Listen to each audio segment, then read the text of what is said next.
You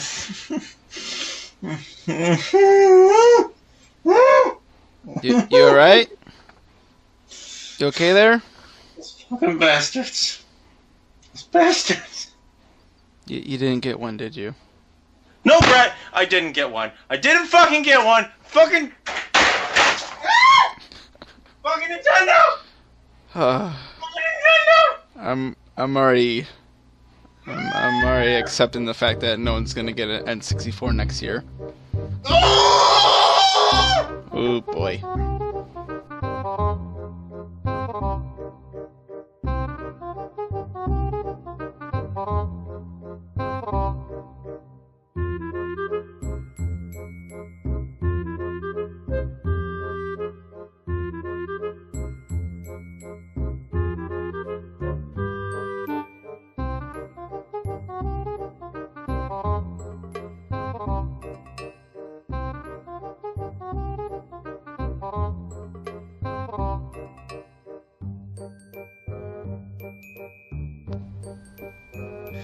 Welcome back to another episode of the Brico Power Hour with your favorite hosts with the most, Brett and Rico. Hi. Boy, has it been a while since we've done a podcast. Oh, it's been a long time. Pretty much anything for that matter. A lot of things. We haven't done a whole lot in a long time. I know, and goddamn do we apologize for that, but unfortunately this is not a full-time job, and lots of unexpected things happen that require me to drink to forget my troubles. And unfortunately we're forced to make some sacrifices. Yep. Which means less podcasts and video streams for you, but we're trying to get back on track. And I know that we had planned to do an episode every week for Game of Thrones, but we did not. That didn't work out. We literally did 2 of those, and one of them did not work. So yeah. We have the worst luck. We really do. We have like the worst technical problems. So instead, next week is going to be dedicated to the entire season of Game of Thrones, rather than just doing offshoots of it. So don't expect a regular topic next week. It's just going to be Game of Thrones, and we're going to discuss the entire season and what a clusterfuck it's been. That's really the reaction. Is this? Oh. Yeah, it's an appropriate reaction. It's Don't get me wrong. I still love the show. Just, hoo boy. There's so many things I want to say, but I'm gonna wait till next week. Yes. I need to. I feel like I need the season finale before I can like shit post on it. Oh yeah. So we're gonna save that for next week. Instead, I've got a lot of shit post and salt, as you can tell, for fucking Nintendo. Yeah, they seem to again. They just Nintendo. Can't get their shit together. Oh no! I think they've got their shit collectively fucking together. They know what the fuck they're doing. They just don't give a shit. It's just packed in a box and then just kind of carried around with them. Yeah. They've got their collective shit packed in a box and they carry it around and then it's stuck so far up their fucking collective asses. I'm mad as hell and I'm not gonna take it anymore. It's my money and I need it now. This is an entire bottle of wine that I'm drinking and I need it now. Drank the whole thing. I pretty much have. I pretty much fucking have. Okay, so they started off, and we talked about this before. The pre-orders opened for the SNES Classic in Europe, and it didn't go well. Did not go well. Of course not. I mean, why would it? Why the fuck would it? They only made every fucking guarantee that it wouldn't be exactly like the NES Classic, but by God, fucking Nintendo. Here we are again. And immediately they're on eBay too, so... Oh yeah, of course they're on eBay. Of course they are. Why the fuck wouldn't they be? I'm so fucking mad about this. So Walmart jumped the gun a couple weeks ago. And I did actually get an SNES Classic. Let that go down in the fucking history books and the record that I did get an SNES Classic for 3 whole fucking days before they canceled it. 3 days. 3 days, and then like, oops. Oopsie. God damn it, I was so fucking proud of myself, too! Because I couldn't get an NES Classic, and then I did get an NES Classic because my coworker accidentally ordered 2, and then another one, and then another one. He's honestly gotten like 4 or 5. Fuck him, by the way, because he hasn't opened a single one of those. Sorry, Anwar, you suck. But Meanwhile, I don't care that much. You know what? I don't even really care that much either, but like, yeah, it irritates me that it's something like small and like a novelty fucking item, and I would easily throw. Yeah, it does. That part irritates me. It bothers me that other people can't enjoy it. I mean, like, okay, if you could go out right now and you could buy an NES Classic, it's just as a piece of hardware, like you probably would, just because it's a thing that's available and it was only $60. And like, cool, you would buy it for like novelty items, like just for the fuck of it, because you could. But now you can't. And like it's the same thing with the SNES, and like Nintendo was like, oh, we'll ramp up our stock and make things more widely available. Except, no, that's not the case. I mean, maybe they did. Maybe they fucking did from like 12 units total to fucking 20. I don't know. But the point is, I still can't fucking get one. So why do they have such horrible supply issues? This all started that.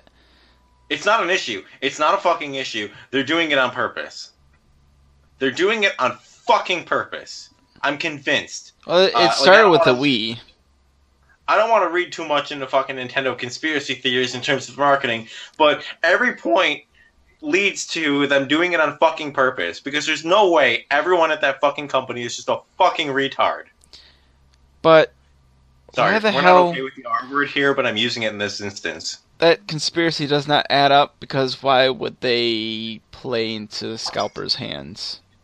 They're not going to make any money.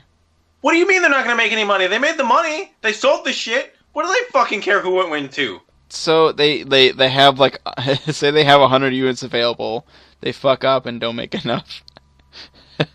and then they're just like, well, or it can't make any more. Like, but these scalpers have it now. What do they care? They sold every fucking unit at cost. What the fuck do they care? You know what I mean? Like, yeah, it's just... What would Nintendo care? They still sold every single fucking unit. They made their profit back. They don't give a fuck who they sold it to. Alright. I mean, what are they gonna be upset about? It's just like, do you guys not notice that you're playing into scalpers' hands constantly? They don't give a fuck. They don't care. They don't care who gets it. They have consistently shown that they don't give a fuck about you and I as the consumer. The consumer who would easily spend the 80 whatever fucking amount of dollars on novelty hardware. They don't give a fuck, because their point is to create collectible fucking items that they can push out into the market, and they don't care. They don't fucking care, because every unit sold, so they made their money. They don't care. They don't fucking care. Fuck them. Honestly, after this week's fiasco, I've canceled my fucking Nintendo pre-orders on different products, because fuck them. Those limited edition Metroid amiibos that I really wanted, fuck it. I don't care. You can fucking keep them and shove them straight up your fucking ass. I don't care. It kind of fits with the amiibo thing, though. Like, it seems like some of the amiibos are more common than the others, even though they didn't seem like they're meant to be uncommon, are uncommon. Because they've created artificial scarcity intentionally. They look at the Zelda amiibos. Sure, I might have like almost everyone, but I don't have everyone because they just go fucking like I don't know. They go out of stock like instantly, and scalpers just jump on them. So they're like difficult as fuck to get. Honest to God, most of the stuff I get is just on accident. Like, I didn't mean to get the NES Classic, but I did on accident. You know, I didn't mean to get the Twilight Princess amiibo. That was like hard to get and a GameStop exclusive, but I totally fucking did on accident because GameStop just happened to order one extra. Fuck GameStop. Also, yes, fuck GameStop. I'm gonna get to that in a second. So the U.S. pre-orders for these fucking SNES Classics went on sale Tuesday morning. What time do they go on sale? Fucking 1 o'clock in the morning on Amazon, and then no, I'm sorry, Best Buy, and then 4 o'clock in the morning for fucking Amazon. You know who's up at 1 and 4 o'clock in the morning? Sure as fuck not me, who works a 9 to 5 job. My friend was. You know who was up? You know who was up at fucking 2 o'clock in the morning? My coworker, for some goddamn reason. He sure as fuck had an SNES Classic because of course Anwar did. God damn it, Anwar. He's gonna be the reason I get another one. He's gonna be the reason I get the SNES. Probably. You'd be like, hey, you wanna buy this off of me? I mean, he got 4 fucking NES Classics. I mean, what's to stop him from getting 4 fucking more SNES? Not much. God damn. So during the day, other realtors opened up their pre-orders and they sold out within literal minutes. God damn it, I tried. I tried, but there's only so much I can do during the day while I'm at work. Like, I can't sit there on fucking GameStop and like refresh the button all day, you know? Right. There's a lot of people who have that who are like, yeah, whatever. I can, I'll take the day off and then just keep refreshing and buy all these and then fuck everyone. Woo! Yeah, like, I mean, I could sit there and do it. Oh, there's bots too. Don't forget bots, because there's definitely fucking bots that do that. Oh, definitely bots? That's the reason everybody who got one, because of fucking bots. That's why they sell out within 2 minutes. And I mean, like, literal 2 fucking minutes. Like, I'll get an update on Twitter, and then it's like, the SNES Classic is available here, and then I go to the website, and the fucking website's down, because everyone already got one. The whole fucking website just crashed.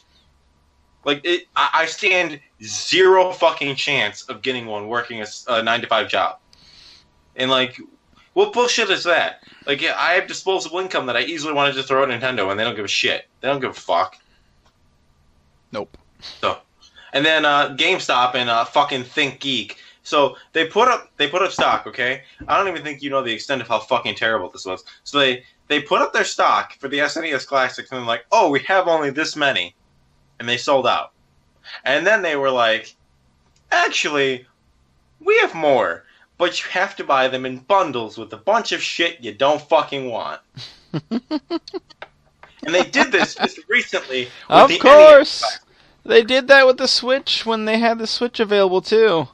They're like, hey... Did they really? Yeah, they did. GameStop did. Had bundles. Well, Bundles only. Well, okay. Well, I'm gonna exclude that because that's okay. I think those bundles are okay because, well, I mean, in a way, it's still shitty, but you were probably gonna buy all the shit that was in the bundle anyway. No, I would have bought Switch and Zelda, and that's about it. Well, I know when I bought my Switch, I did buy that Zelda, and then I did buy a case for it. And I know a lot of the games, or a lot of the Switch bundles came with like a couple of games and like a case and things like that. And like in most cases, that's kind of stuff that you're gonna mostly use. Yeah. I mean, maybe you didn't want fucking Mario Kart, but it's still a good game, so it's like not a shitty bundle. I know it's not a shitty bundle. I didn't want any of those right away. I just like I'll get those later. So, yeah, I don't care for the bundles really. Yeah, we had a bit of technical difficulties, so if this sounds weirdly blended, that's fucking why. The fucking bundles, by the way, God, Jesus, fucking damn it, between GameStop and ThinkGeek and their bullshit fucking, oh, hey, by the way, we found surprise NES Classic bundles that we just had happen to fucking lay in a warehouse somewhere. And then they're like, but you gotta buy it with a bunch of dumb shit you probably don't want, like these light-up Tetris blocks for some fucking reason. Or, hey, maybe you want a Zelda Breath of the Wild backpack. Maybe you fucking don't. But too bad, that's what you're fucking getting. Because that's what my coworker bought. He bought what I think was $150 bundle, and it came with the Breath of the Wild backpack and Sheikah Slate paper fucking, like, notebook. Which, I'm not gonna lie, both are fucking cool, but I don't want them. I mean, if they were free, I'd take them, but I'm not gonna pay fucking money for them. Nah. Uh, Nice. so yeah, that's what we got working with now. That we're fucked over. So the likelihood of either you or I seeing an SNES Classic is almost near to impossible. That's okay. And I'll just play on the Raspberry Pi.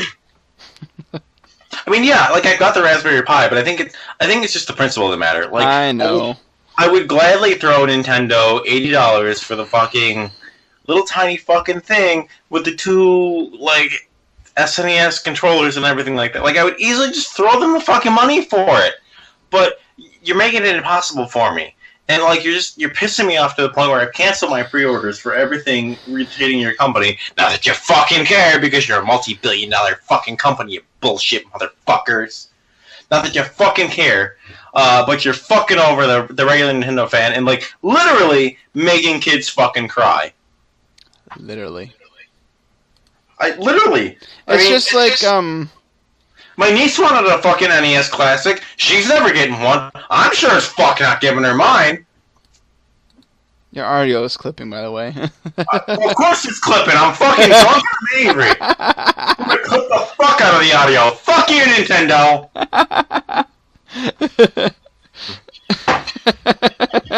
Move this a little bit further away from me.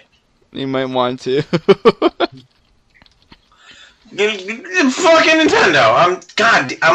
I'm so like passively angry about it because part of me is just like, what the fuck ever. I don't care. I don't need it, but I'm secretly on the inside because I'm like, I fucking want it. I want it. God damn it. And it fucking irritates the shit out of me that I can't get it.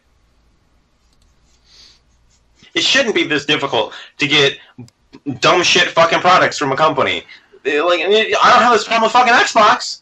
If I had a PlayStation, I wouldn't have the same fucking problem. But because it's Nintendo, I just have a constant problem where I'm irritated as fuck and trying to get any of their products is like fucking ramming a dildo up my ass. Well, it's just like, well, then again, HBO doesn't do this, but, you know, with HBO, when Game of Thrones was getting, you know, really popular, a lot of people pirated it, and there wasn't really an easy way to watch it without having a fucking cable company coming out and signing you up for HBO.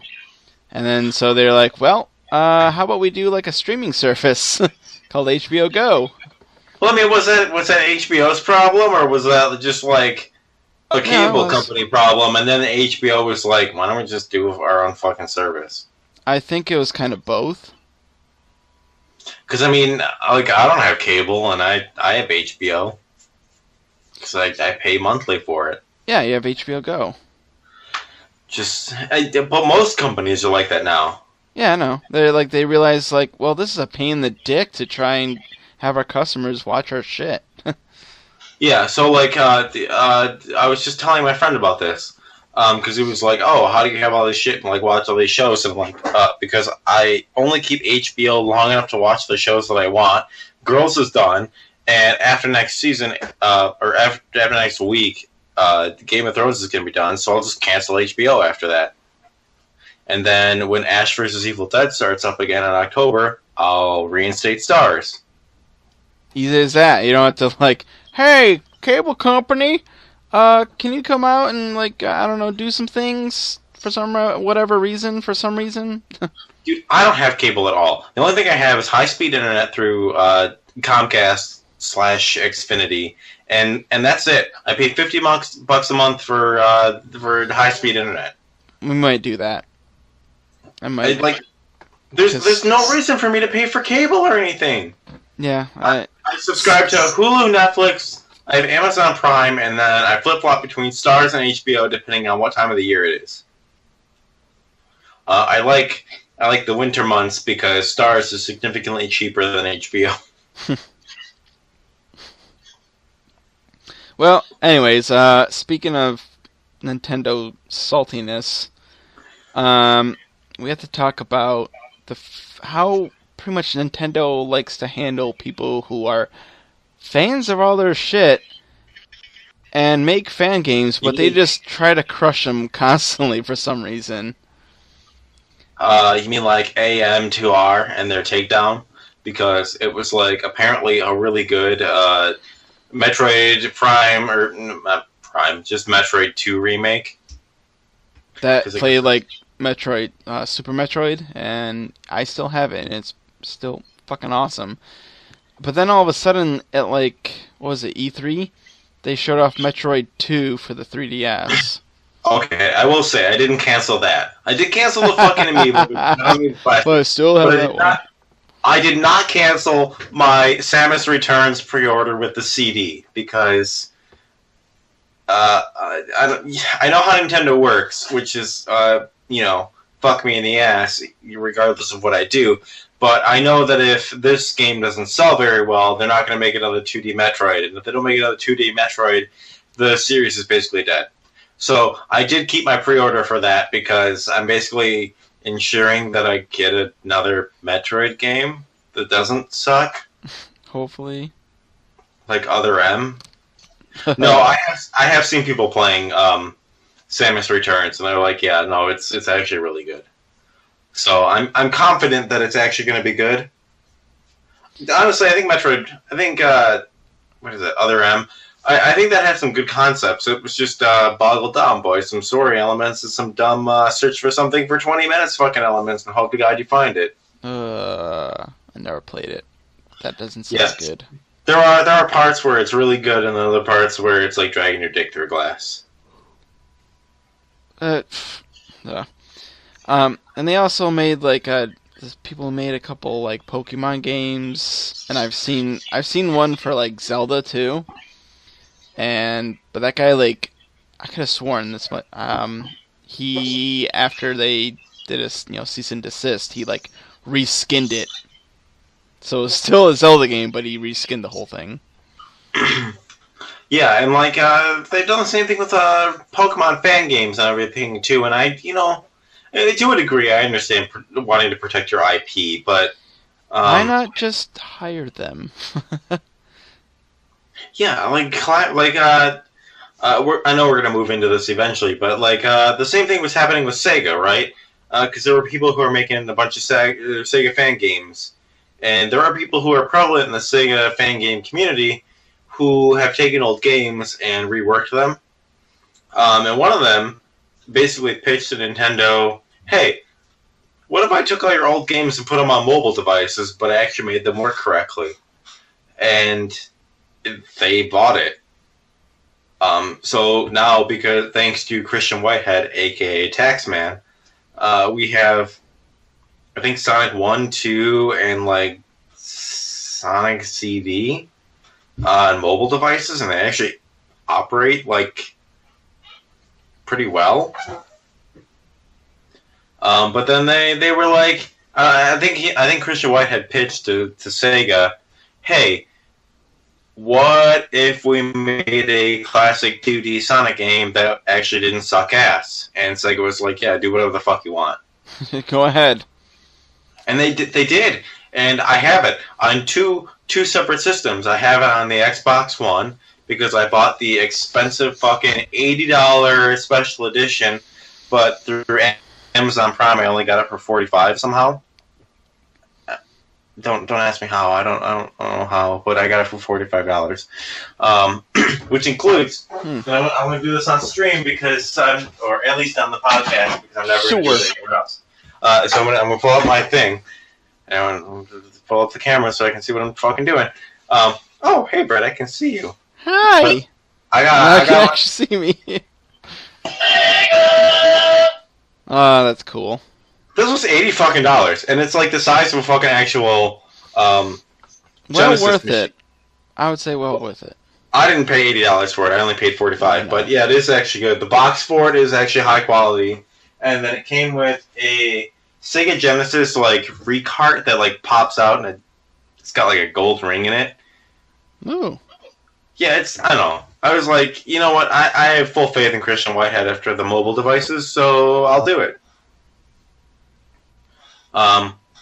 But yeah, like the Sega somehow, the company that's like constantly failing and doing fucking bullshit, somehow managed to. Yeah, dude, every Sonic game has sucked ass since I don't know, Sonic 3 Knuckles, basically. Sonic CD, the one for Dreamcast, wasn't too bad. That was for Sonic CD, which was a port, or at least like an add-on to the Genesis. And that was actually 1993, and before, believe it or not, before Sonic 3 and Knuckles. Yeah, there was like one for Dreamcast that wasn't too okay. bad. It was alright. Was that Sonic Adventure? Because that was not okay. No, was it? Maybe it was. I mean, okay. I will say Sonic Adventure was maybe okay at best. It was okay at best. That's what I'm saying. It wasn't complete utter garbage, but it was okay. But then everything after that was like, what the fuck are you guys doing? What are you doing? How are you fucking this up for so long? Yeah, well, because I think Sonic's transition from 2D to 3D was not an okay thing. They didn't know what to do about it, and every game after that has not captured the speed that the 2D games have. So, yeah, it's just, I don't know. Like there was a Sonic 3D game for Sega, Sonic 3D Blast, I think it was called. Oh, that's like 2.5D. Yeah, I played the shit out of that game. I have that game. I have it. It's in this chest behind me right here. Oh. Yeah. It's not a good game, but I did play it and I did enjoy it. And the music's always good for it. I played the shit out of that one. I did too. It's not a good game, but I like it. I like it a lot. And so Sonic Mania seems like it's getting a lot of great reviews. It looks freaking awesome. Cause it's like the nostalgia. highest rated Sonic game in years. Yes, because it's nostalgia. They took a lot of the old levels, added new ones, and made everything better. Well, they took a lot of old stages and remixed them so that they play a lot better. And have more stuff added to them. So they start off really familiar, and you're like, oh, this is the Green Hill Zone, I remember. And then, like, soon after that, it's not. And you're like, whoa, what the fuck's going on? And then by the second stage, it's not anything that you've ever recognized. And then, like, even on the first stage, the first major Robotnik boss you fight is the Death Egg from... Like, it's the Sonic 2's final boss. Huh. So, I mean, it's kind of crazy. And then you get to, like, Chemical Plant Zone, and then, yeah, spoilers here. You play Puyo Puyo against Dr. Robotnik, which was released here back on the Genesis as Dr. Robotnik's Mean Bean Machine. Ah. We haven't gotten... Honestly, that's like only the really iteration of Puyo Puyo that we've gotten over here. I mean, it was released this year as Puyo Puyo as a like kind of crossover with Tetris, but aside from that, we've never gotten a straight like Puyo Puyo game. And you're like shaking your head because you're like, what the fuck even is Puyo Puyo? I don't know. Sure. And the only reason I know is because I grew up with Dr. Robotnik's Mean Bean Machine, and I learned about it afterwards. Honestly, it's not even that much, and it's like it's worth your time to like. It's worth your time and money to like invest in the game for the Switch. Puyo Puyo Tetris, I think, is only like $40, and it's a good like competition game. Puyo Puyo is fun.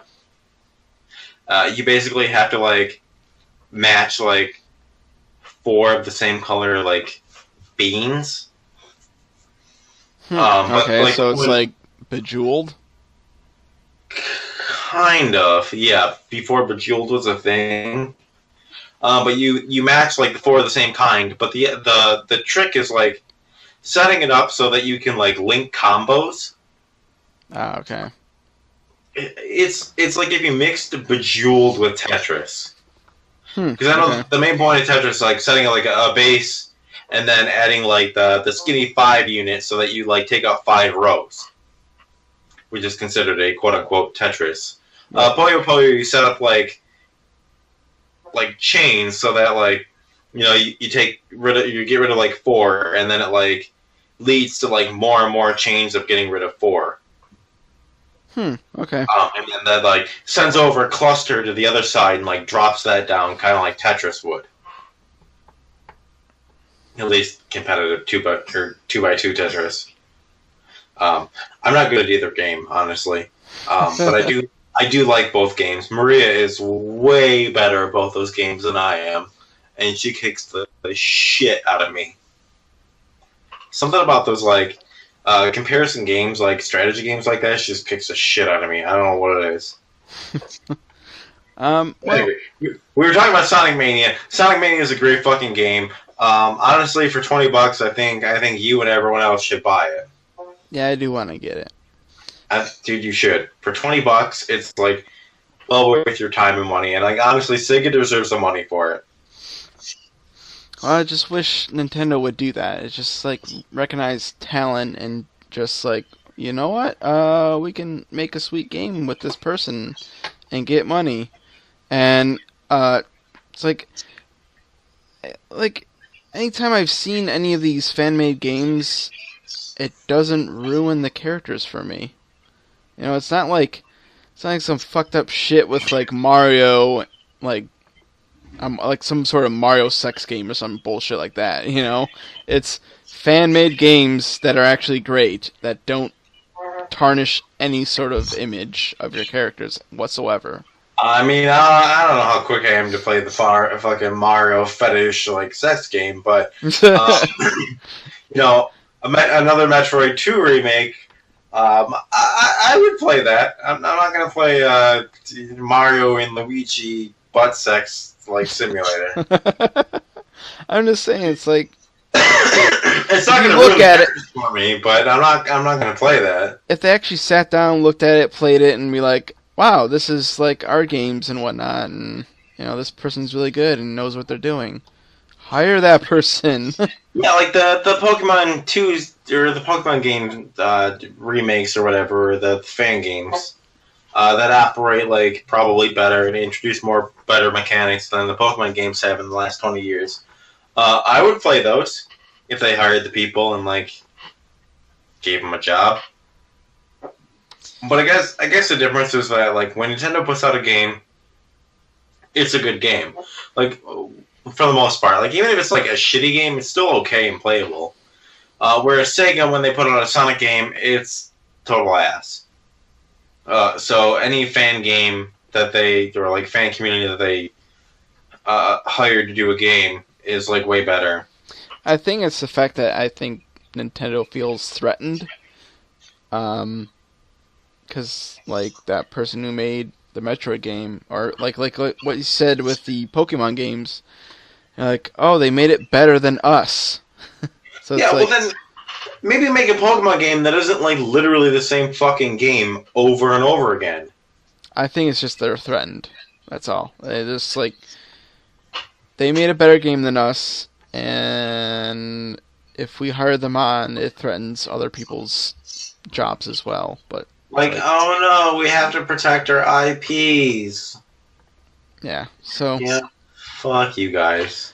And speaking of companies working with modders, there's like the recent hit of PlayerUnknown Battlegrounds, which used to be a mod for Arma 3, I believe. And it used to be just called Battlegrounds, but now it's like a standalone game that's making a shitload of fucking money, and it's a huge hit. And now I heard that they're working with Microsoft to get it onto Xbox. They've been doing that for like a lot of stuff. Like Stanley Parable, that was like a remake or like a mod of Half-Life. Half-Life? Yeah. And it's a great fucking game.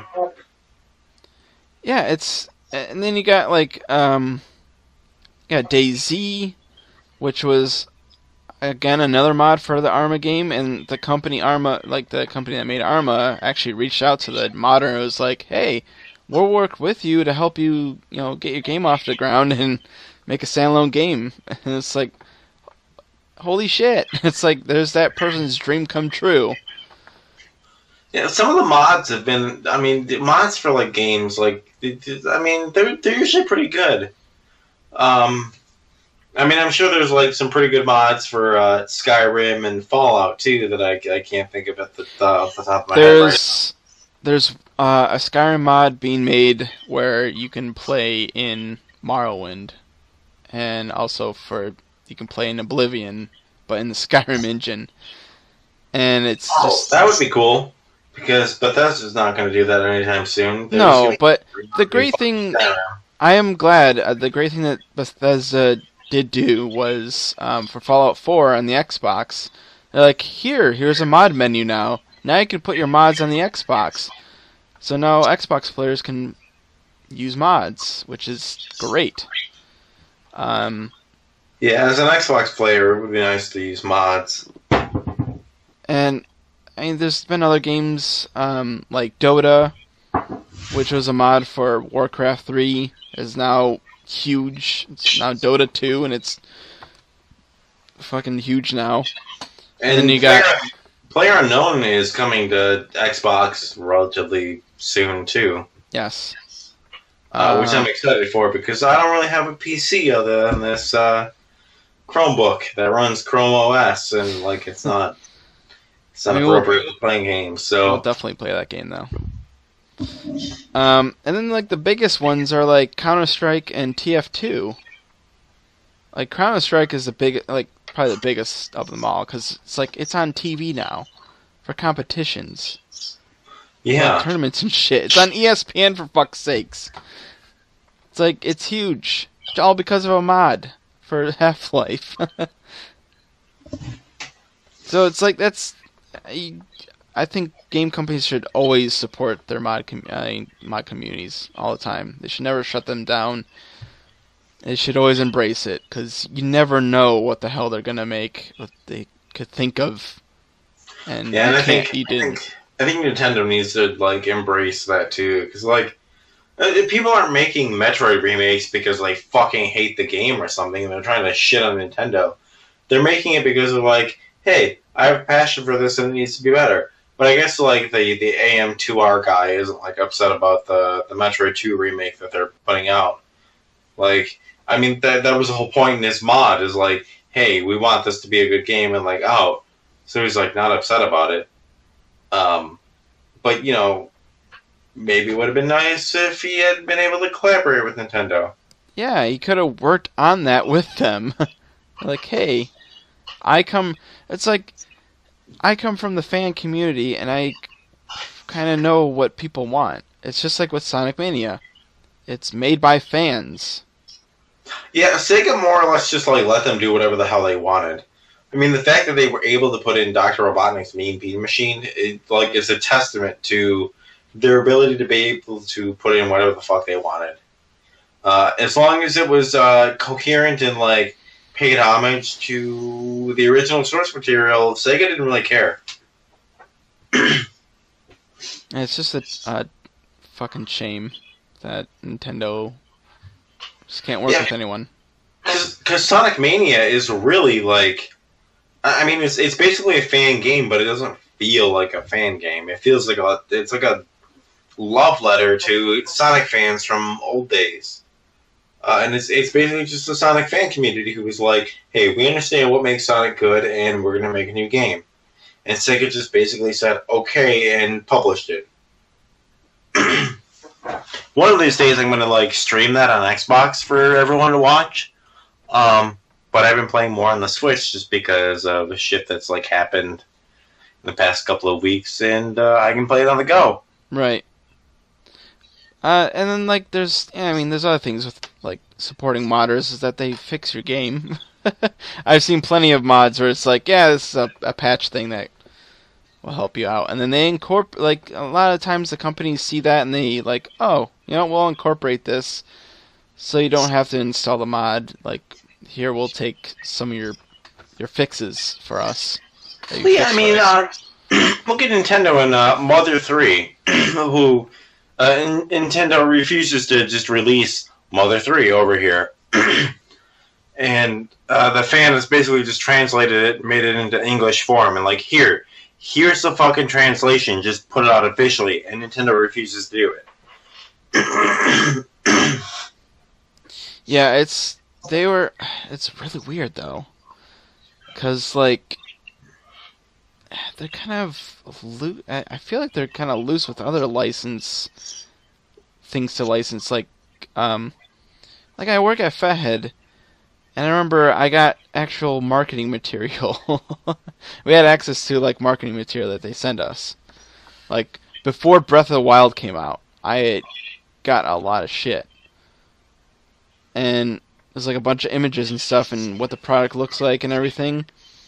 Oh, really? Yeah, and it's like, oh, okay. I mean, why are you so lax with this, but not with? They'll let that out, but they won't let fucking Mother 3 come over here. Yeah, like, and I remember too, like, I think it was for Splatoon or something. My coworker at work was able to easily get into their marketing stuff on their site. It's like, yeah, that's fine, but the games, no. Yeah, the games I want to play, fuck no. Like, am I ever gonna get an official Mother 3 release on the Switch or anything? Probably not. Which doesn't make any sense because they released the other two. They released Earthbound on Switch and Wii U, and then they released Mother 1 on the Wii U. But will I ever get a Mother 3 over here? Will we ever get it? No. So, sorry, I'm just gonna play it fucking legally. I'd easily throw fucking money at you, Nintendo, but you won't fucking let me, so whatever. I'll just do fucking whatever I gotta do to play these games, because you won't let me throw money at you. Like, if they release Mother 3 tomorrow on Switch, I'd easily throw $20 at it. Up to $20. Maybe even $25. They could charge whatever the fuck they wanted, and I'd throw it at them. But they won't, and like that's their problem. They won't do anything that makes any fucking sense. It's like, oh, conservative Japanese business style. Nobody's gonna buy Mother 3 because I don't know why. Even though literally every fucking person on the planet has been asking for it, but we're not gonna do it. Because we're Nintendo and fuck us. I wonder how much does it cost to just... How much does it cost to put a fucking modded game on the fucking goddamn Switch Virtual Console? Probably close to nothing! Like, you don't have to... Close to fucking nothing! You're not making carts, nothing... You're not doing anything. You're putting a fucking digital game on a fucking digital fucking platform! How much can it cost me? A game that already exists, you don't have to develop it. It costs me close to nothing, but I will gladly pay you fucking $20 to play it on my fucking game system. But no, fuck me. I am putting this much hope into it, but maybe when they finally come up with like the weird streaming service that they're talking about for the Switch, maybe it'll be on there. Maybe they'll actually be like... There's no point in being hopeful. There's no fucking point in being hopeful. Oh, wait, hold on. They might have exclusive games for their new console, the new Switch. Or they might just completely fucking forget about it and pretend that you forget about it too, even though we live in a digital age where we don't forget anything. This episode is basically just Nintendo salt. Salt in my fucking open wounds. I think I'm just... I almost knocked you over. I've got a fucking NES Classic sitting on my shelf. I got that thing sitting there. I shouldn't be salty, but I fucking am. I think I'm gonna make the image for this episode just like a pile of salt with your face on it, and then it's like you're just like covering the Nintendo logo or something. It would be fucking appropriate. The level of salt I have for Nintendo is like if you gathered all the salt from the ocean and put it in like a little bottle. If like that's what you did, that would be the level of salt I had. But that would be a lot of salt that you gather from the entire fucking oceans. But like if you did that, that would be the level of salt I have for Nintendo. If you were just like, let me figure out a way to harness the entirety of the salt from fucking every fucking ocean and put it into a bottle, that would be the amount of salt I have towards Nintendo right now. All of it. Just all this shit piled up and then just salt poured all over it. Oh shit!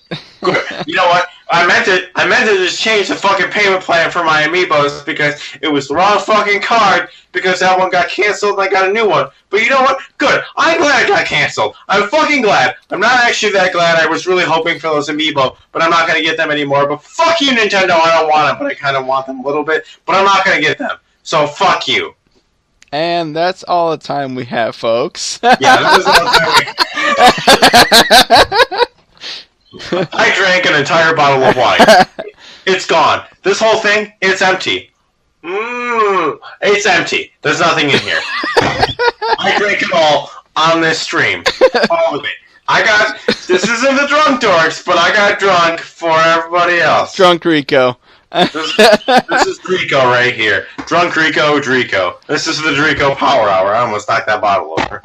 Tune in next week for our Game of Thrones season wrap-up episode. Yeah, I won't be nearly as salty next week. A little less salt. I kind of like this season, but also didn't like, where the fuck did they get those changed? Did they go to fucking Home Depot? Where did they get those? Teleport magic, yes. Where'd they get those fucking chains to drag the dragon out of the water? What the fuck?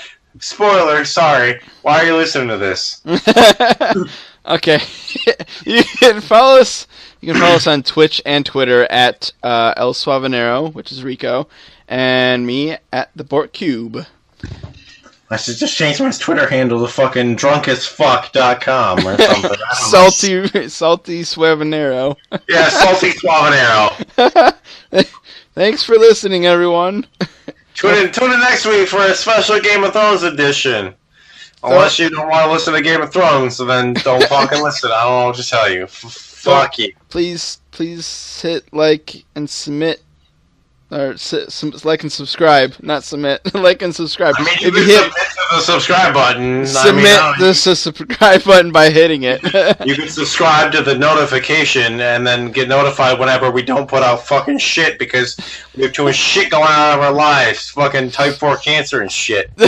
Okay. Goodbye.